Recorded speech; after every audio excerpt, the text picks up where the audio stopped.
Ahoy, skrik wakker, skud ek sing en kom best van jou af. Hulle slaap op jou boeta, maak van jou hulle matras. As die daddy nie bekend is, hy sien van die dinge nie. As manager sit die jou alles in die game soos hulle nie. Imagine as jy redig nie jou tyd van met 'n pen. Jou musiek sal praat van mense wat al sukkel om te sê hoe hulle voel die situasie bly die huis uit tipe dinge. Seker van 'n saak wat jy sit moet jy voel in dit. Dis die punt van musiek, maar dis 'n punt wat die man maak nie. Musiek moet praat vir ons, as ons nie vir onsself kan praat nie. But nowadays, al wat saak maak is 'n beat met bass. So asseblief skrik wakker, jy moet hulle wys. Kim be die nood man, ek kan toe aan 'n moeis gemaak het. Back in the day, ons toe God, jy was 'n eisterbrande. But nowadays, create jou altyd in die background. My broeder om te mix to show the people you back now. And never back down for you to a dick now. Why you wanna neglect sound? Hier man, I'm upset gauw. Van om te denk toe sy jou voete vind. Jy begin sing, jy klink nou te verrund. Ek hoop het maak sy skrik wakker, staan op. Kyk gauw uit by die venster. Die jongens maak moves en sy leer. Laat en reik jou sterren. In jou kop is jy ka aflek waar die dinge alright is. Jy movie meer soos jy gemove het. Like jy het achteruit. Dus kan my move mentality, maar jou mentality movie.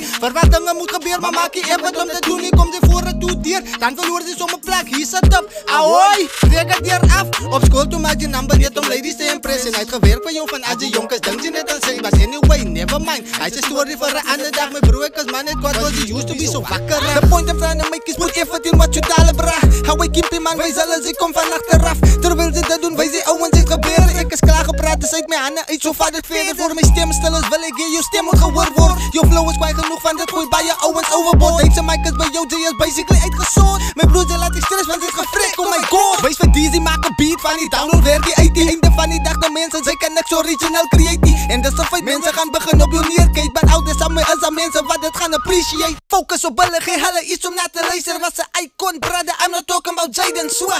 Kom ons kyk, gaan jou musiek 'n verskil maak. Okay, ek sta gepraat, sy kan nou doen wat sy wil, bra. Maar skrik tog net wakker.